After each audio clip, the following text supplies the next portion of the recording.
Welcome, Bobik. Welcome, everybody, for coming. Hello, Augustine. So I think a big question is, we'll just go ahead and jump right into it. A big question is, when can the new beta testers expect the invites? And how many people do you plan on inviting to the beta wave 0.5, I think, right? Oh, well, first of all, it just called short beta test run. Since we are partnership in Solo, we reset all the beta waves numbering, so we're going to start from the scratch. So it's just a beta test run. It's not like wave number 5 or anything. Okay. Yeah. And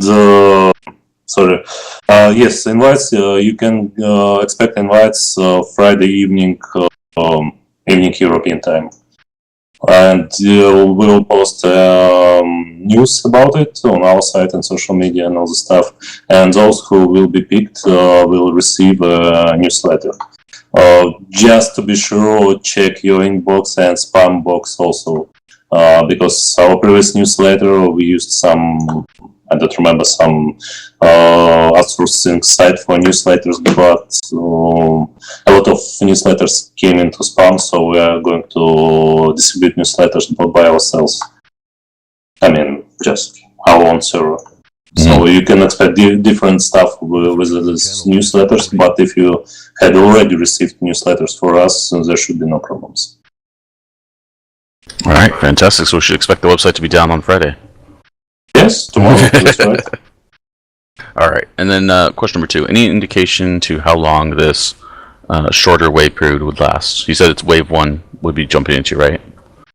Oh, it will be a couple of days, no longer. So but it will be 10 times faster skills progressions. So I'm quite sure you will be able to progress in a good amount. Checking for bugs. So you said this was going to be wave 1, right? Or this is just a short wave, and then we're jumping to wave 1 just after a couple wave days. without number. Yeah. Can you give us any idea of what we're going to be testing for this short wave? Well, I'd say general gameplay, a bit of stress tests, our overall readiness of all our systems and subsystems. I mean, how everything should work. Starting from launching, patching, content delivery, no bugs from previous test wave should be fixed, and you should not be able to see them. And guild system, new guild system, it's like a 0.9 version of readiness. So you'll be able to actually create guilds, and once you're in guild, you will be able to place monuments and even manage some politics and some other stuff. Again, I must underline that it's not finished state of guilds interaction. It will be in a more finished state maybe in a couple of weeks from now. But it's still have to be kind of playable, and I suggest you to check it out also. And there are also some numerous different tweaks and changes. It's too long to describe. You will probably see new forest with bushes. You'll see some gameplay tweaks also. Well, just check out. Actually, I just want to receive your feedback about how everything feels now. Sounds good. There was stated somewhere, I do believe it might have been on the Discord, that if you get into this shorter wave, you will also be getting into wave 1. Is that correct? Whoever will be in that short wave will be our beta tester forever. I mean, whoever will be picked in that lottery tomorrow, he will receive a permanent access to all beta waves. So it's like kind of like alpha tester, I don't know, but just not alpha tester, just random. Your channel is recording. We are not going to limit your access to only 1 or 2 betas, so access will not be limited until release. That sounds good. Now, we should expect a resource shuffle at the end of the short wave before wave 1, right? Oh, that's right. Okay. And then another thing is skill cap. I know you said you're going to have a high multiplier. What can we expect for the short wave as far as skill cap? 10 times. 10 times multiplier. What about the skill Skill cap? cap will be 400. Yeah, skill cap. 400. Okay. Mhm. And then I assume going forward it will be 400 in wave 1 and 2 is the expectation. I cannot share that information right now. Okay. Yeah, I mean, honestly, I'd be glad, but no, sorry. All right. And then another big thing is what new features? Because I know we had a lot of bugs. I know you guys solved and took care of in the wave 0. Going into beta 1, what sort of the short beta and then beta 1, what sort of new features could we expect from the guild system? Well, it will be a completely new guild system. Well, not completely guild new, but it will be MMO scale guild system. Politics should be in game, where you can actually properly set up alliances and war states for all other guilds. There will be no judgment hour like you have seen in Life Settle Your Own. It should be a proper standings and official wars and official alliances. Also, you can expect some degree of assets management from guild leader, where he will be able to to set certain rules for certain members for certain guilds on certain objects. It will not be completely ready in the short wave, but will be ready in the next wave. What That's very else? useful.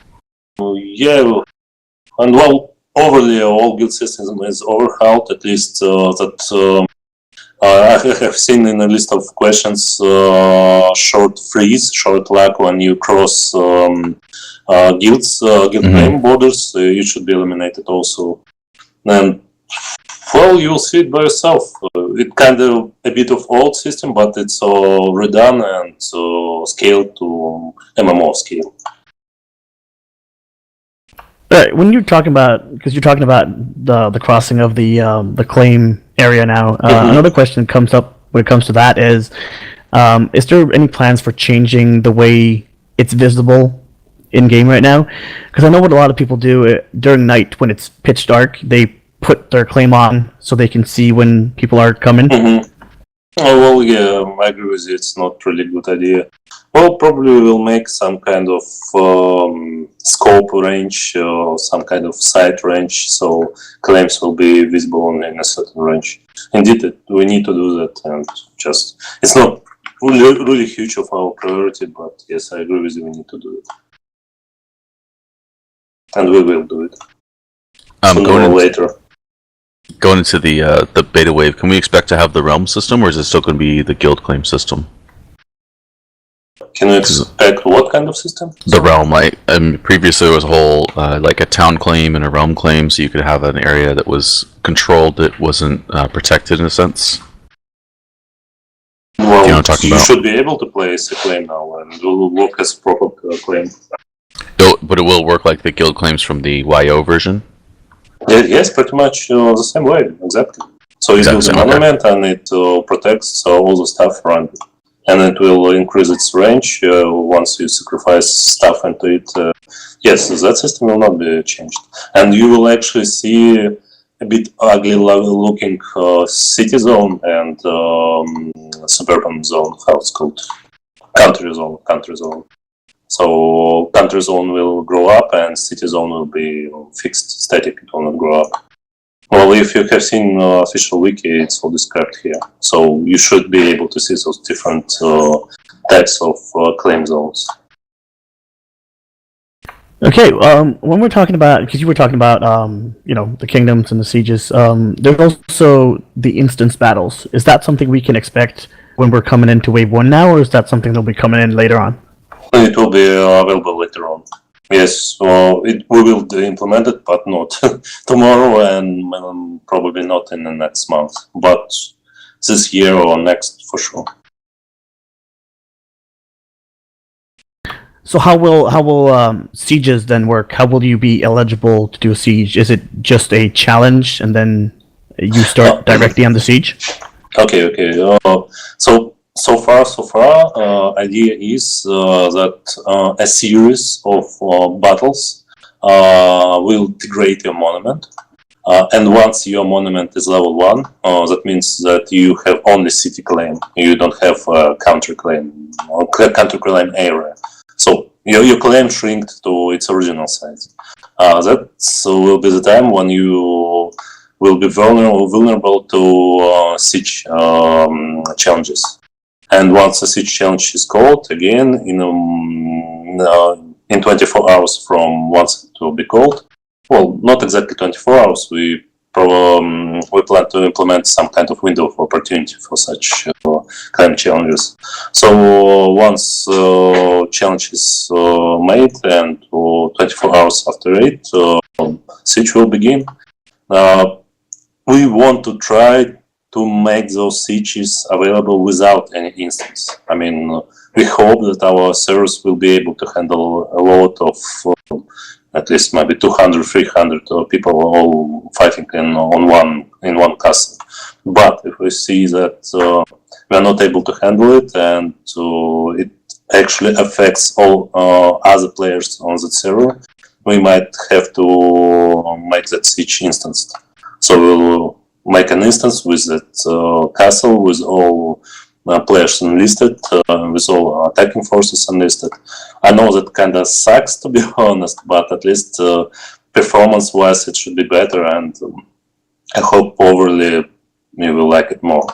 Again, if we will be forced to do that, I hope we will be able to handle loads, at least some kind of adequate amount of players. Alright, I know another big question a lot of people have is animal AI. There's supposed to be new animal AI coming out. Can we expect that in Beta Wave 1? Can we expect what again, sorry? The animal AI? Oh, yeah, sure. It should be in the next short run. Yes, okay, we should be able to see it. And then I know in the dev diaries there was talk about a new combat mechanics, like the shield and so forth. Can we expect all that to be implemented coming into this shortwave and then wave 1? We trying our best to get it into shortwave on number 1, not in shortwave, but I have some doubts that we'll be able to implement it before that. I mean, most of the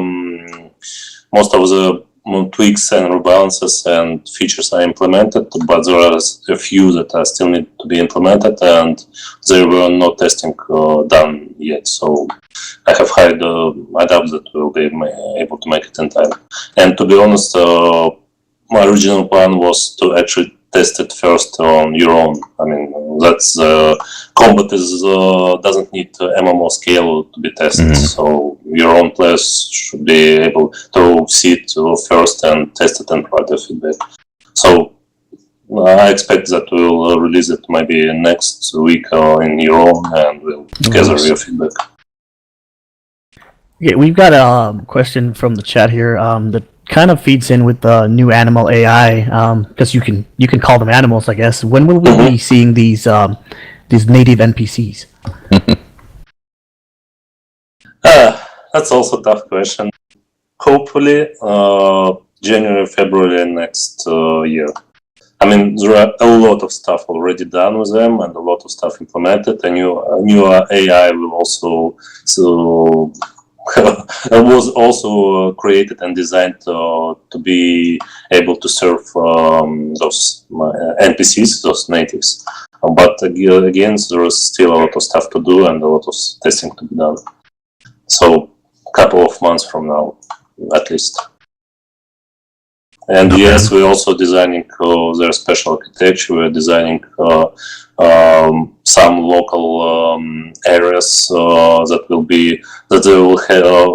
they will have their special monuments that will claim land and will prohibit players from doing anything on that claim except just raiding those native villages and constantly dying inside of them.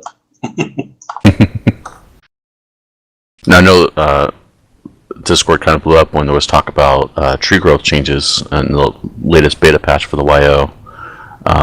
People started to get concerned there wouldn't be wood for a couple years. And I know that Raka said you guys are going to review the growth rate period. Has there been any revelations on that as far as how quickly crops and trees would grow in the MMO? Crops are not affected by those changes, so speed will be the same. We plan 5 hours per in-game day, so you can count it by yourself. It takes approximately 9-10 days for your crops to grow up, so at 50 hours approximately for crops. As about trees, yes, they will grow a bit slower than crops, but not as slow as they were in your own beta tests. Maybe a week or a couple of weeks, but at least not months, not years. Yeah, okay. Indeed, it will be more harder. Yeah, wood will be more expensive in your own and in MonoPG after those changes. It's intended, but not that it's expensive as it was in your own beta. Okay, so a follow-up to that, is there any plans to make growth dependent on the season? Because I know you've got the seasons now where winter and fall and all that. Is there any plans to make it so that things grow slower in the winter and faster in the summer or anything like that?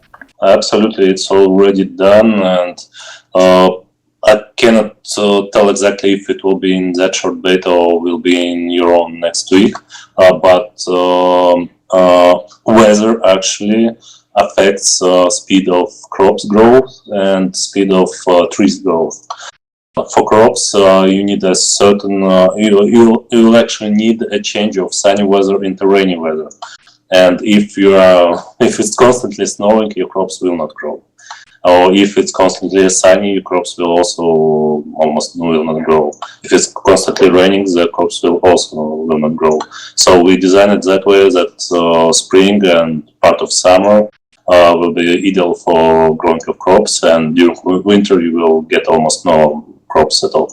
And the same story about trees, but trees actually look at rainy weather, rainy, cloudy, and snow weather.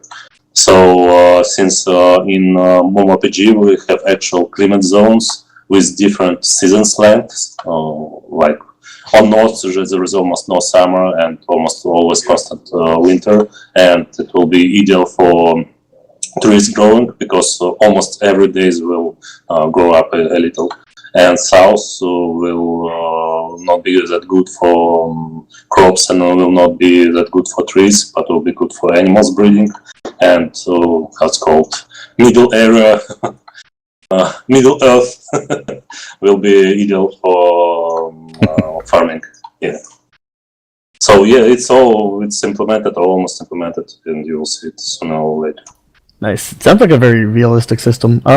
There's been some questions in chat in here and now.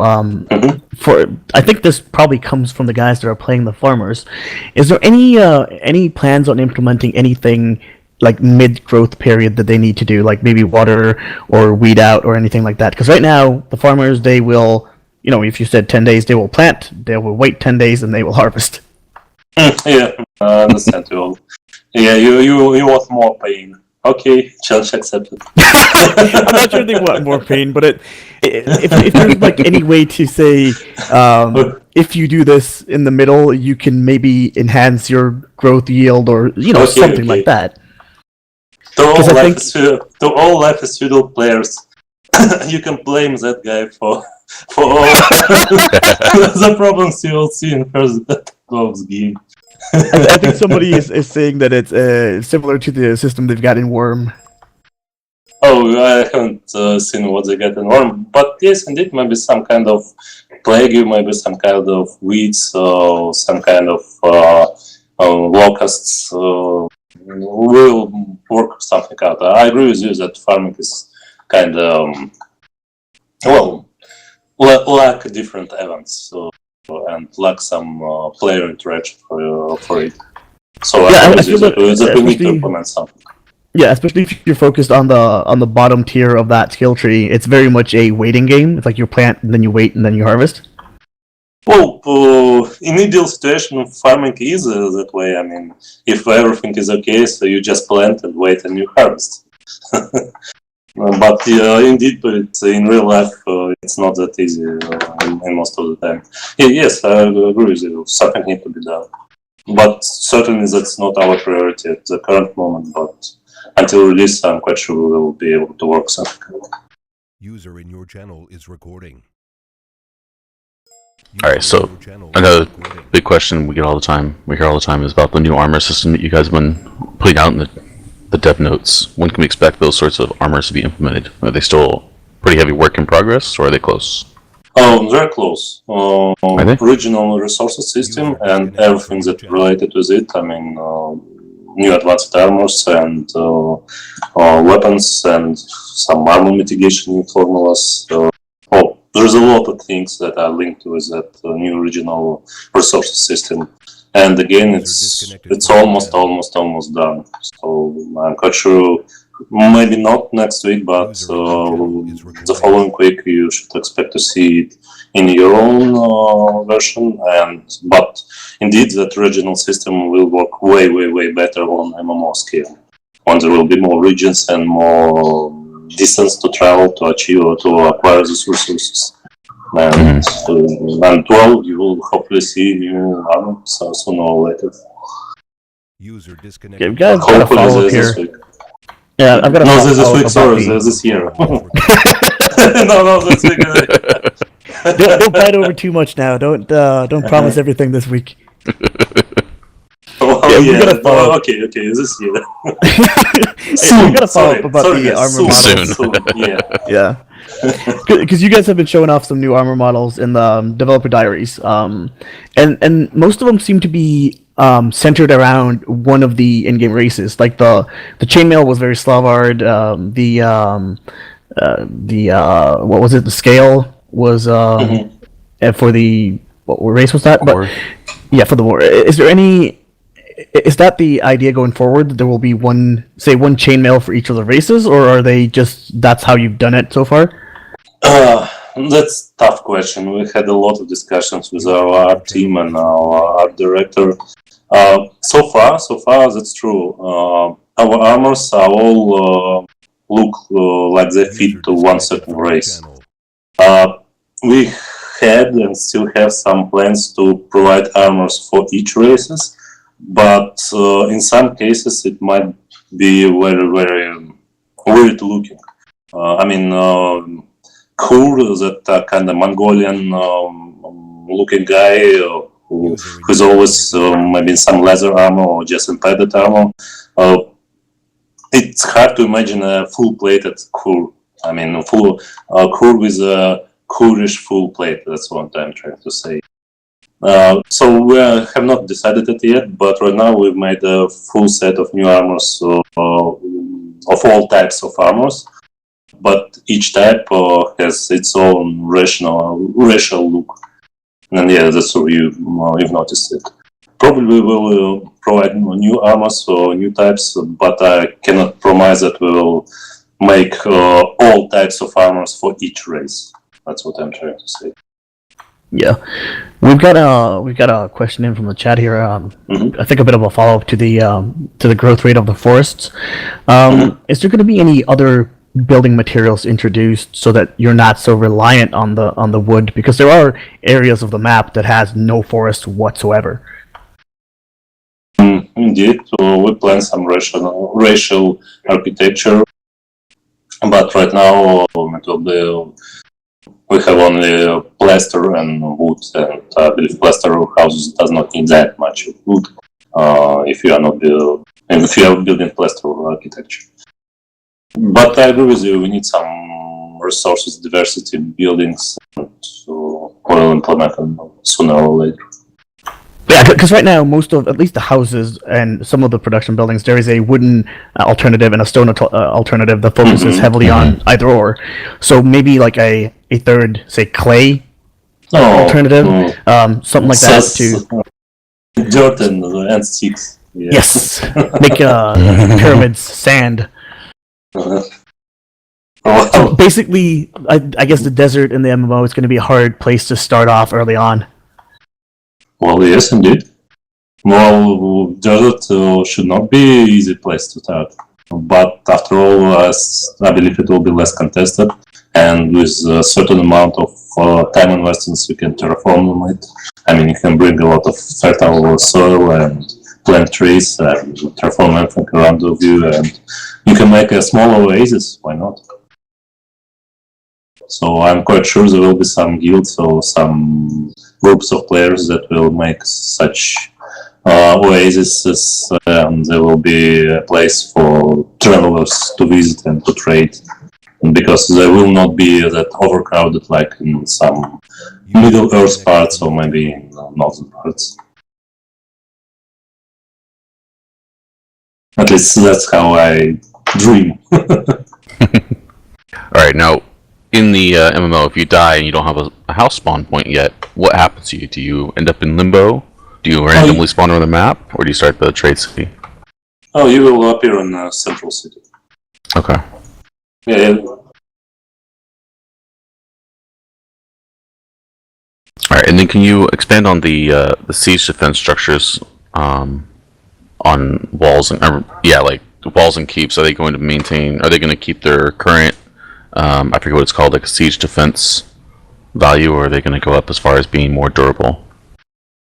You mean some some counter weaponry? Well, like right now, a keep and a stone wall have the same damage mitigation from sieges. Oh, Are they become more durable, or are they going to maintain their current durability? Do you think? yes, we will certainly need to rebalance it. I mean, damage mitigation maybe will be the same, but I'm quite sure keep should have a little bit more of durability overall. I mean, it's more important and more expensive than just a single wall section. So indeed, I will look into it. No, I was quite surprised because I was sure that we rebalanced it and there should be no such problems. Yeah, there definitely was some rebalancing as far as mitigation, and I know we've enjoyed sieges and combat a lot more with the changes, but it looks like there are some things where there's still the same level of damage mitigation. I don't know if it's just quality or what might be affecting that. Sorry, I was disturbed again. What? Oh, you're fine. Okay, we've got a question from Twitch chat here. Because you said you would be picking the random beta slots tomorrow. On another note, when can we expect the MMO servers to go live again?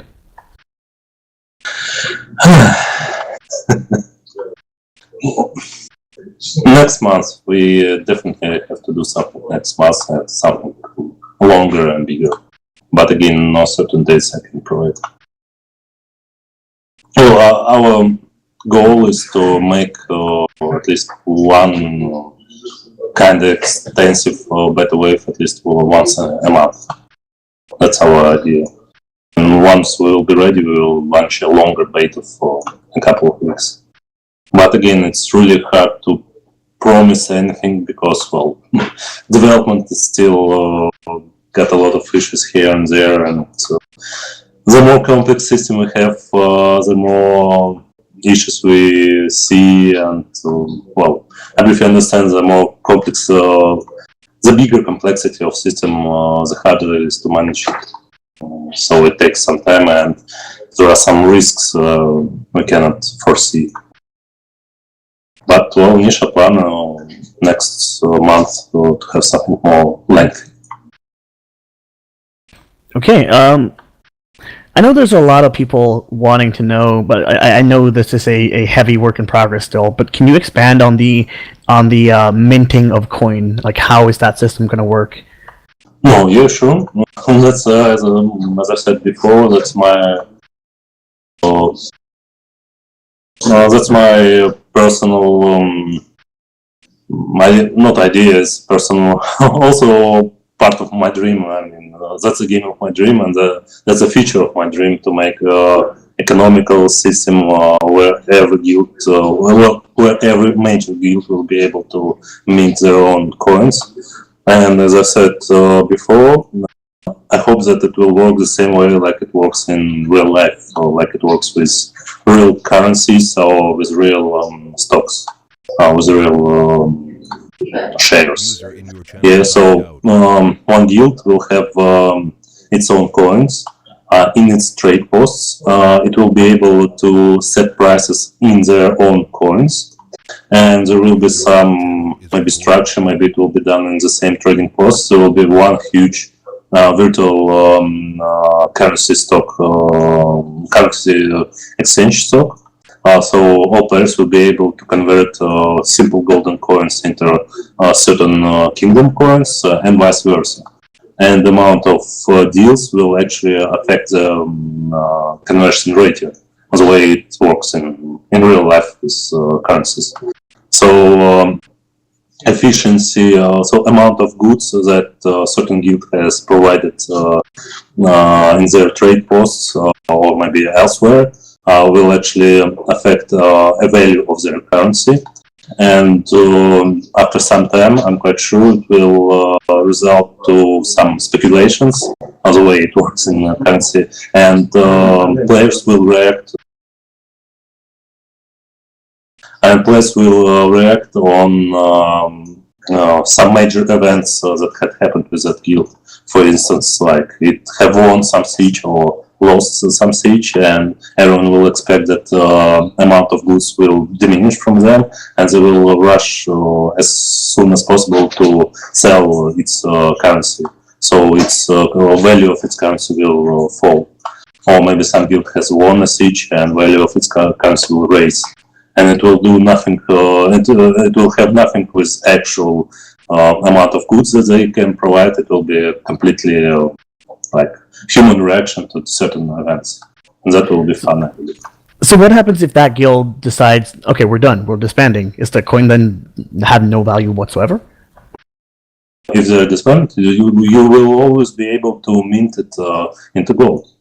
So you can always melt the coin into its value yes, in gold. that's right, Yes, that's okay. right. Only that's why I'm saying that only certain guilds that will be powerful enough that will be able to provide value more than a simple golden coin can provide. I mean, only that guild sells very good armor and very good armor, just very good items for a cheaper price. So that means that their coins are more valuable, and that boosts their price. But once certain guild drops its price below simple golden coin value, it will be more effective for everyone just to melt those coins into gold. And that means that guild has failed its currency politics. Yeah, like for me personally, I work in a bank, so this is kind of one of the things that got me into this game in the first place. So I'm really excited about this. So if I then want to be the guy actually making the coins, what skill will I have to go into? Is it jewel crafting? Is it melting? Where do you make the coins? I believe it will be jewel crafting, but it's not actually about making coins. It's actually about being a part of a guild that has managed to to vassalize other guilds. So you must be ahead of a large alliance, and then you will be able to mint your own coins. And maybe at some first stages of that system, we might limit amount of guild coins, so amount of guilds that will be able to mint their coins. But yeah, it's not. I'm quite sure it will be not that hard to actually craft those coins. It will be harder to provide a value for those coins. To craft a lot of stuff that will be valuable for players, so that they will be willing to buy your coins and exchange normal gold into your coins. All right, and then as we said at the beginning of the interview, we're going to do a raffle today. I think now's a good time. We've got quite a few people on, so I'm going to go and post it in Discord. I think Dragmar's going to be posting it in Twitch. There'll be a quick form you have to fill out with just some simple information about your Life is Feudal forum ID, so you have to have that. Make sure you type it correctly, and then your Steam ID, so we can just confirm you have the game, hopefully. And then we'll go from there, and then we'll have Bobik pick 2 numbers in a little bit, and then those will be the winners. No, Bobik will not pick 2 numbers. Just any of you pick. Come on, guys. Well, I will have to pick. I will have to It's all Bobik's speaking fault. of hundreds of accounts tomorrow. Just just make some kind of just make some kind of coin toss. I don't know, some random value I'll take generator care of or it. anything. Yeah. I'll take the pressure off you this time, Bobik. Thank you. Much appreciated. So we put the form up for you guys to your information in there if you want to take part in this raffle. We will announce the winner when we're done here. So I guess we keep asking questions. Yeah, keep yeah, asking. sure. I'm gonna have to step out here in a second to take care of the raffle stuff, but fill out the raffle form. In a few minutes, I'll close the raffle and then I'll look through it. I'll randomly generate 2 numbers, which will become the winners. So you can donate money to my PayPal account, and I'll let you know if you won. All right, Jagmar, go ahead. Yeah. Okay. When we're talking about, we're talking about minting, we're talking about coins. There's also the in-game shop where a lot of people are kind of worried. Pay to win. What are we actually getting? Is there going to be purely cosmetics, or what are you guys thinking there now? Well, yes, as you know, we are partnered with LiFKarl, but one of main clauses of our partnership was that there should be no pay to win, at least. So that's not what I want to see in my game, and all those guys are actually okay with that.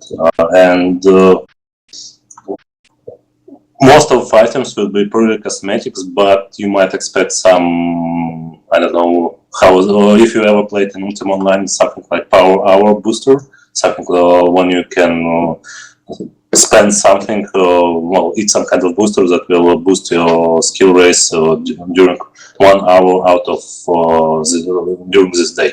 So you will not be able to eat it constantly, but one of 24 hours in a day you will be able to have a power boost, something like that.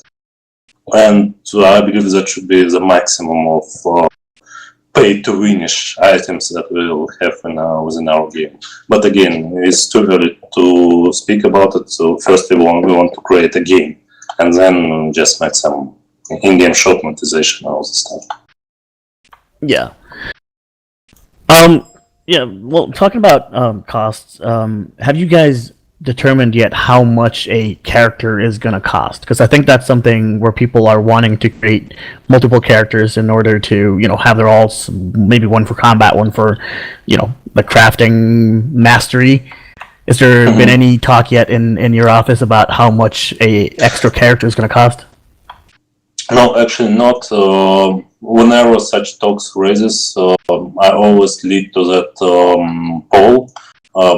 You must have seen an important poll on officefedel.com forums, where actually, exactly, where everyone can still even vote for those prices, and so far it seems like majority of players are okay with such pricing, like about 20 euro for first character and about 10 or 15 euro for the second character.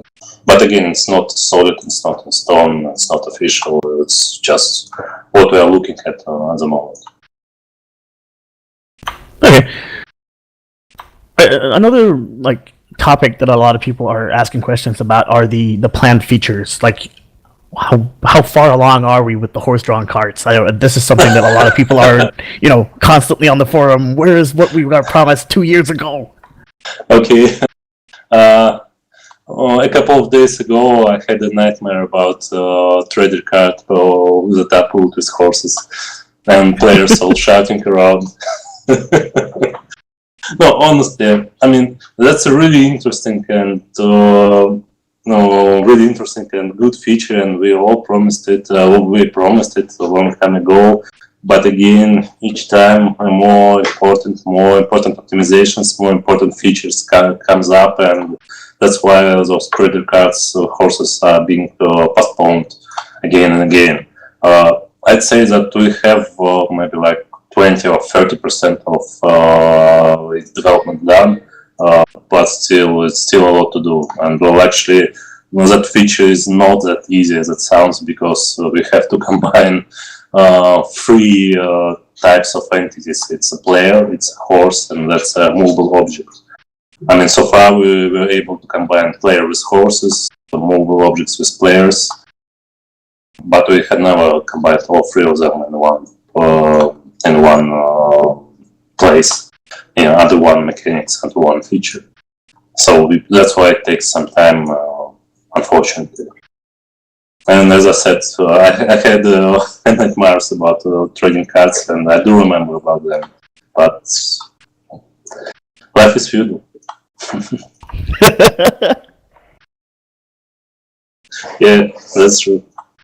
Okay, I don't know quite how people want it, but there's a lot of questions about changing the alignment system. I think people are, at the moment, viewing it as very harsh, but from what I understand, when you do declare an actual war and you fight those battles, you won't take the alignment hit. Is that correct? That's or true. is there? That's correct. Okay, so the system that we're used to now in your own, it's going to be the same system, but there's going to be a ways to get around the constant negative. That's right. That's right. Alignment system originally developed for MMORPG and for MMORPG scale and MMORPG political system. So if you have an official war, go on and raid your enemies, kill them, ambush them, do whatever you want. It's a war, official war. But once you are outside of official war, or you are not a part of the guild, be ready to suffer from alignment hits. It's by design.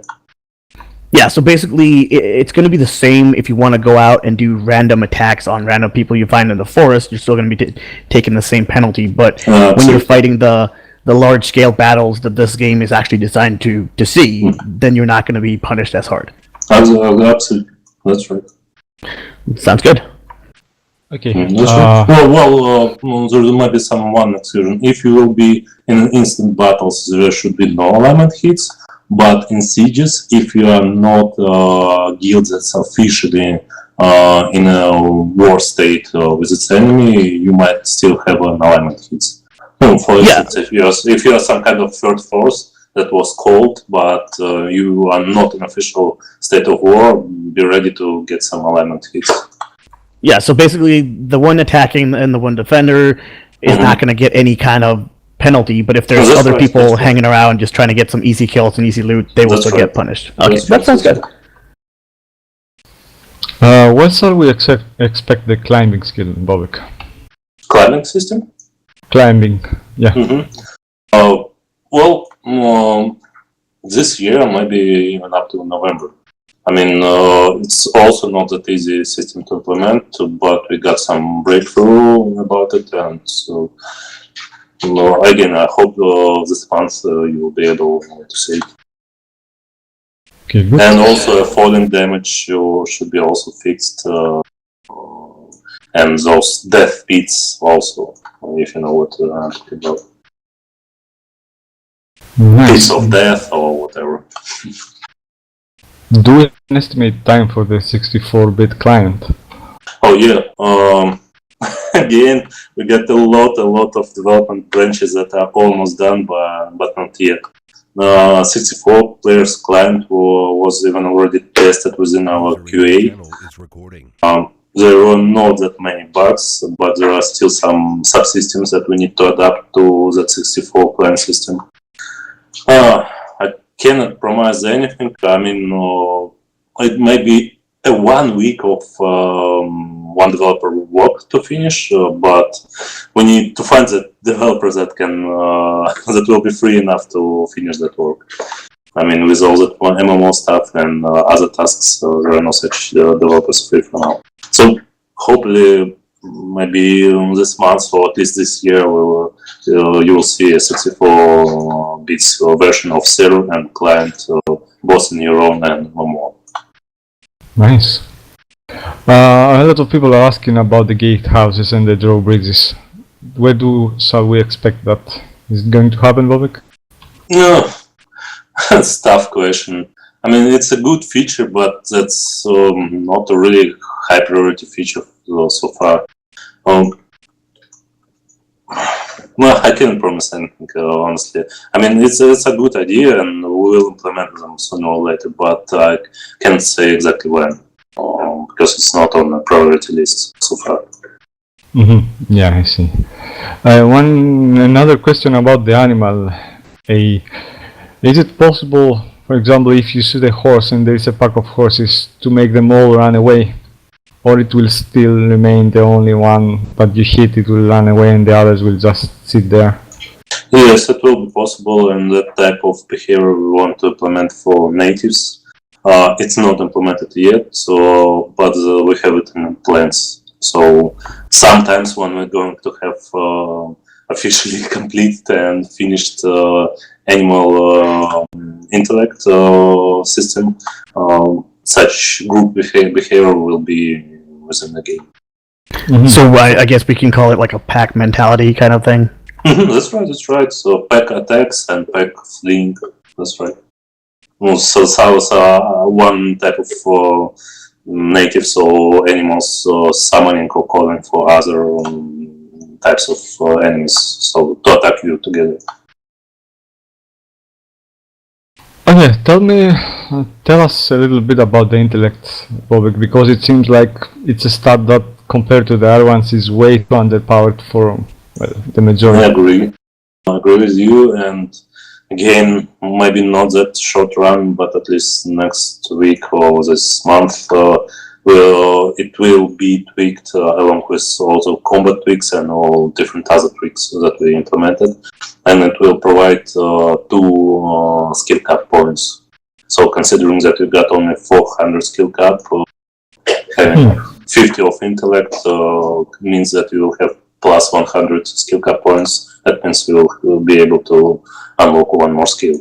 So I believe that should be enough to cope intellect with other stats. That's interesting. Okay, now about combat.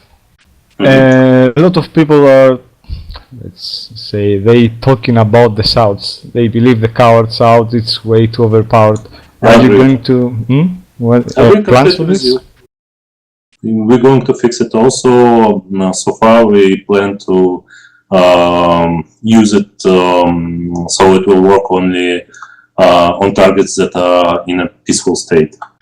So if you are an archer that is fleeing, if you will be fleeing in a war stance, you will deplete your stamina quite fast. You will not be able to run away effectively.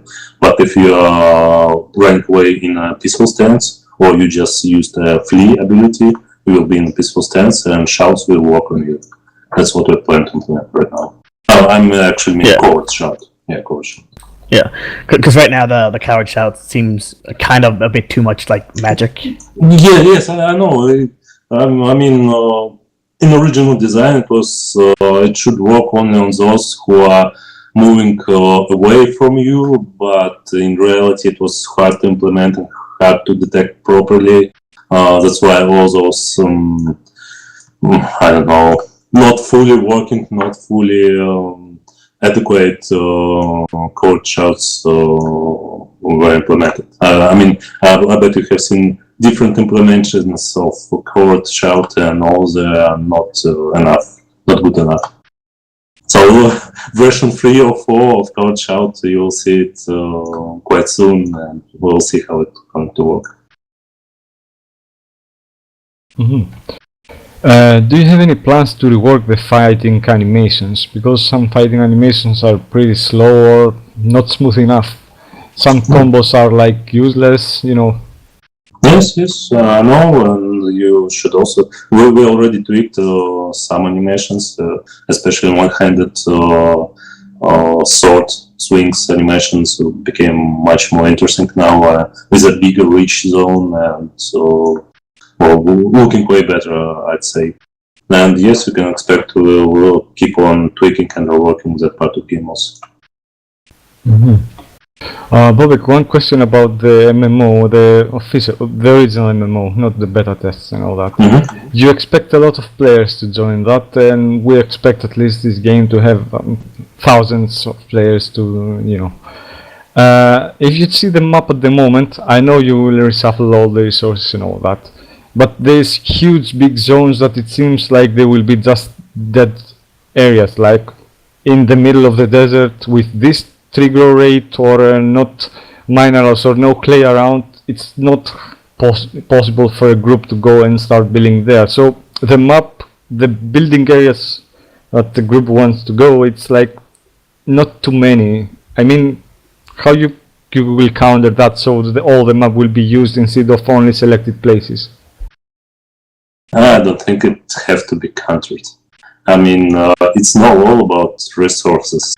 I bet you have seen it, for instance, in EVE Online or some other games, that not all guilds are actually able to control their sectors with highly valuable minerals, highly valuable asteroids and minerals, and people are just looking for different ways to survive, for different ways to succeed.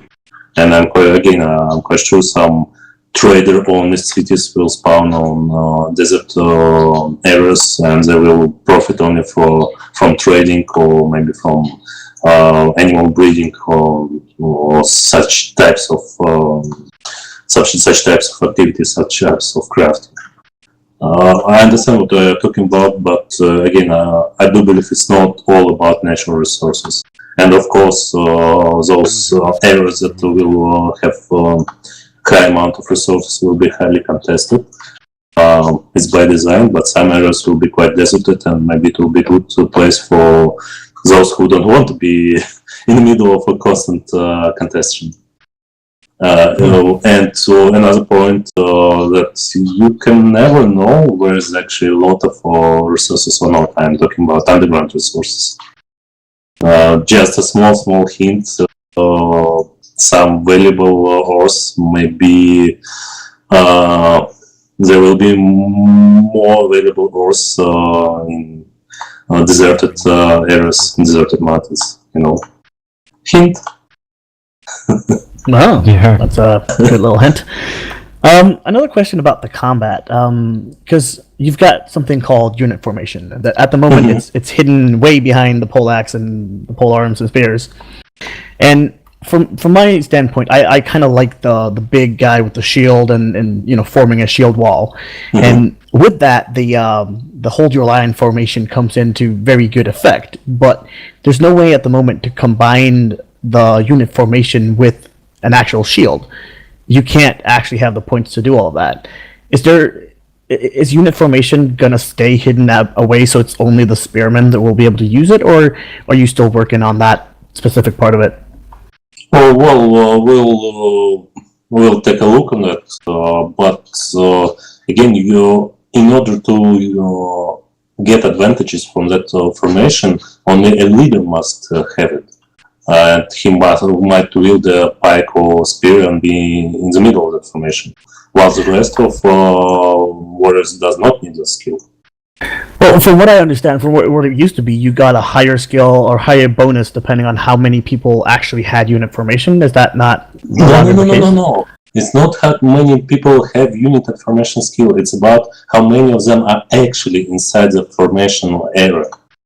Okay, so it's just about the skill of the guy doing it and how many are in the unit. Yes, the only leader need to have that skill, and the rest of the guys just need to be actually inside the formation. That's all. And the more people inside that formation, or circle, or rectangle, or triangle, the bigger bonus they all get. That's the idea. Yeah. Another thing about I guess the shields and the spears. A lot of people are asking on the forums and on everywhere I could see about the the traditional Spartan warrior with the shield and the spear. Is that something that we're ever going to be able to see, or is that just too overpowered? Well, we had some discussion. Maybe once we will try it and see how it works out. I don't see anything overpowered in that part because with the spear you don't have slashing attacks, and one-handed spear will be obviously less powerful than two-handed spears and two-handed bolt weapons. So, I don't see a reason why not. But again, it's part of the tweaks that we had not reached yet. But we will. Sooner or later, why not? Is there will be a way to remove the supporting beams from the mines? Because at the moment there is no way to remove them. So we expect that in the future. And why do you need to remove them in the first place? I just really don't understand so far. To make a tunnel decay faster, I guess? Oh, but why do you need it? Depends on the people and how they want to terraform their land, actually. Yes, a lot of people are very peculiar when it comes to their terraforming and their tunnels. Like if they make a mistake, they want it gone as fast as possible. Yeah, but no, I mean, if they made a mistake, they just do not use support beams. Or if they realized it after using support beams, well, I don't see much of a problem to make some kind of beams removal skill, but I'm afraid it might be used as a griefing somewhere. I mean, like during raids, so remove all the supporting beams just for their tunnels to collapse sooner or later, or at least just for them to make That's a good point, yeah. new supporting beams. You know, well, I also heard about some kind of exploits, at least I see it in some kind of questions, but if you tell me what kind of exploit can be done with mines that cannot, where you cannot remove supporting beams, it might be a good reason, but so far I don't see much of a priority in making an ability to remove support beams, especially when they decay sooner or later. So, I mean, I'm open to discussions, but so far I don't see any high priority in that feature, in that ability. Yeah, Asimov is saying in TeamSpeak here that there's loads of bugs, but if you can get a list of the bugs together, Asimov, we can send it to them so they can work on that. Let's not do that now. Okay, quality of the ore, because we talked about it last time where you said that the different types of ore will give you a different, say, quality cap. But is there any going to be a bigger impact on the quality of the ore? Because basically, when you said iron would be a cap of 80, I believe, is that correct? Yes, absolutely. Yeah. No. Well, I believe it should be 60 for iron, 80 for steel, and 100 for Western. Yes, for Western. Yes, that was right. Okay, so 60 for iron. But if you have a good quality blacksmith shop right now, you can turn 1 quality iron ore into 60 quality finished product. So the impact of the quality of the ore. So the impact of the ore is going to be bigger than it is now. Yes, it should be bigger than it is now. Type of metal and quality of the ore should have bigger impact. It is in our list. We are going to fix it sooner or later. I don't know about it.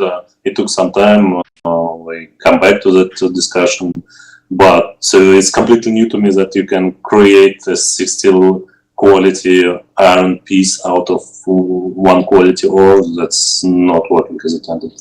That's certainly a bug or even an exploit. Yeah, because if you have a high quality bloomery, you up the quality of the ingots, and then if you have the high quality the shops, and then you add some high quality leather to it, then you'll easily get it up to 60 without any problem. No, it's not really correct. Okay, and then there's a question about the unique items, because when you reach max cap, you can make unique items, right? And right now, all they do is say created by certain person. Is there any plans to make them more, say, valuable, so that, for instance, you have a 1 in 1,000 chance to make a sword that does a bit more damage, or something that's kind of more valuable than just a name? Well, actually, we want to cope it, to combine it with regional resources and regional crafting system. And quick recap about regional system. When you will be crafting normal lower quality items, so lower tier items, you will have a chance for a blueprint to randomly pop up. Well, let's say in your brain, in your inventory. And that blueprint will be an only way to create a high quality, high tier armor or weapon. And in order to create that high tier weapon or armor, you will have to find a certain regional types of resources. You will have to find, let's say, wood from north, iron ore from southern western part, and leather from eastern part of MMO region. And once you will be able to acquire all those resources and craft that item, it will be by the fact more effective and more in some way unique, and addition of your name tag will actually underline that uniqueness. So, of course, all crafters that will craft according to the similar blueprint will achieve the same results. I mean, with the same resources, with the same quality, with the same skills, it will be the same results. So it will not be like absolutely unique item, but it will be more rare, more expensive. That's why I believe it will be more worthy to bear your name. Yeah.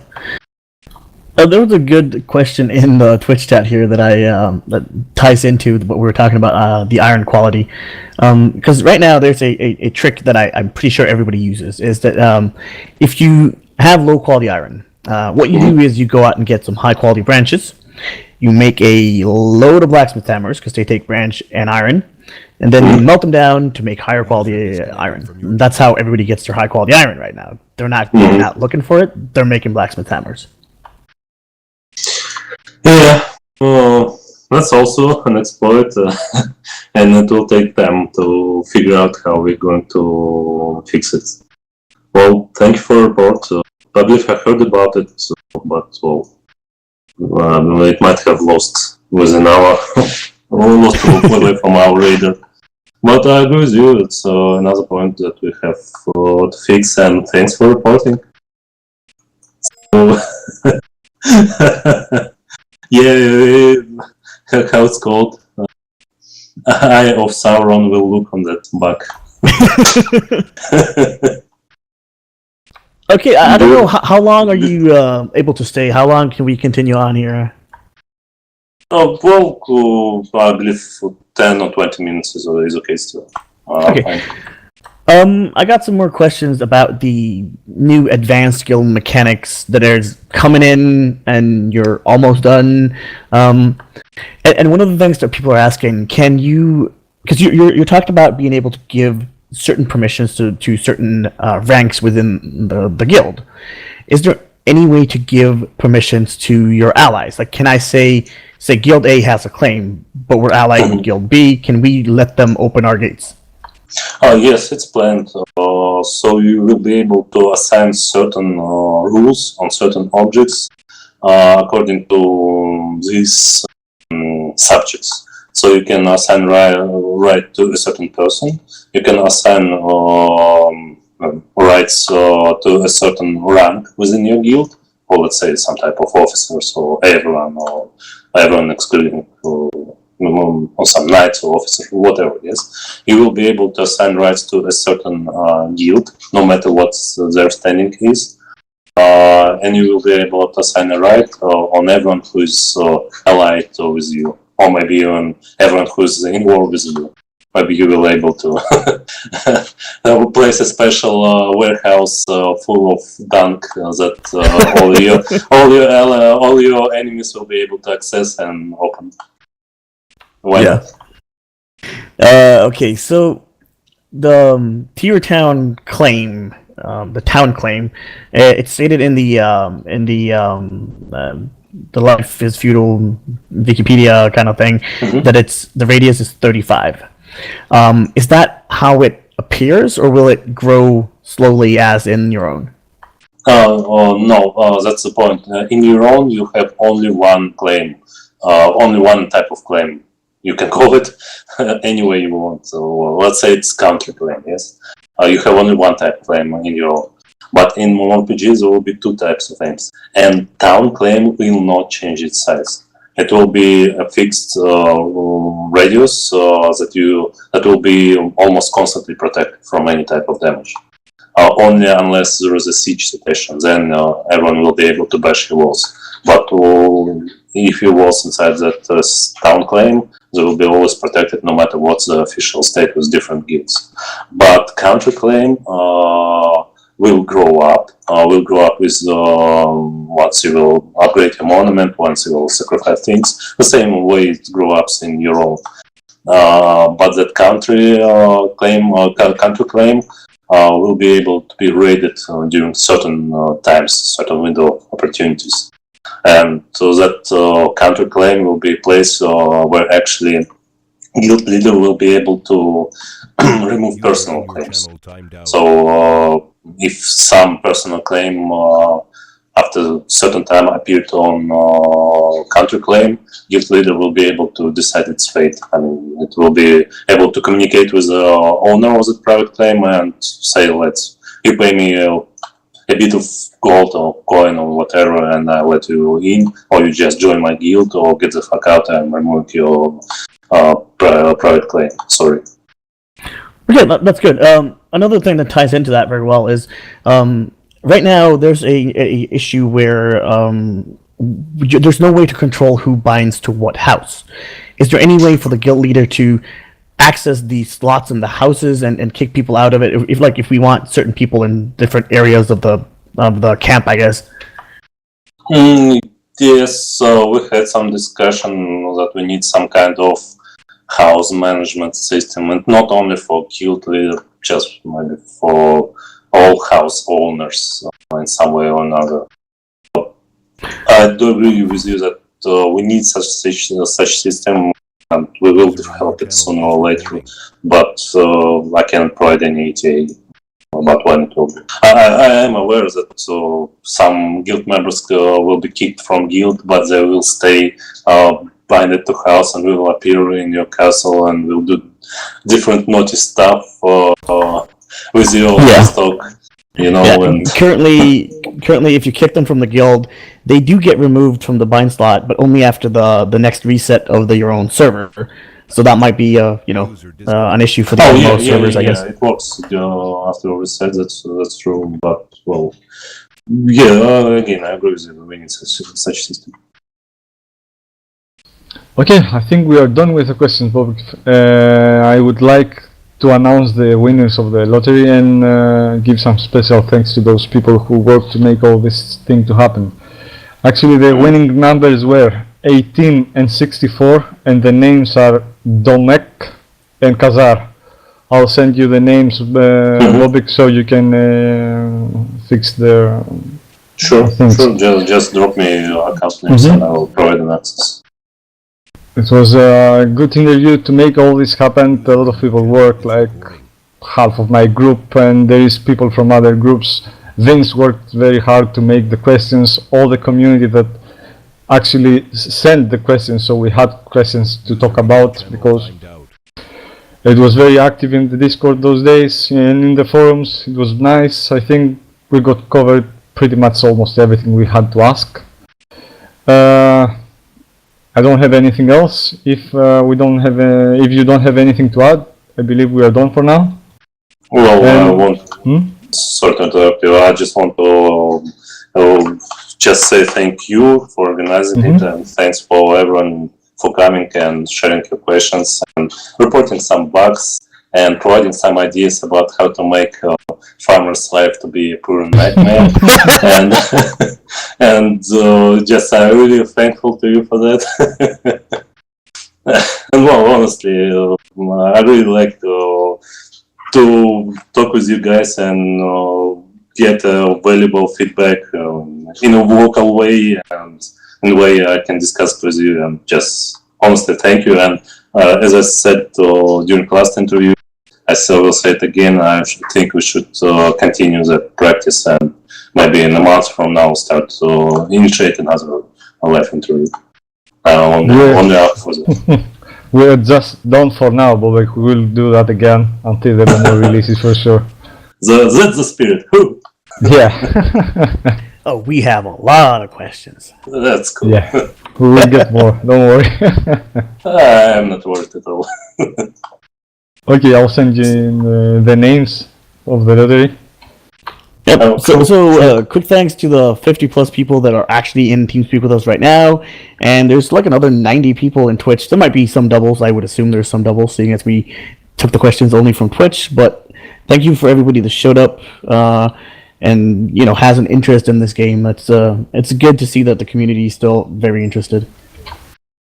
Absolutely agree with you.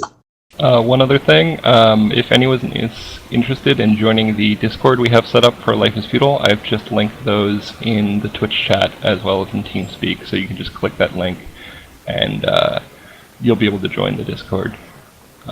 which has been a great asset. It's how we organize a lot of this interview and got a lot of questions.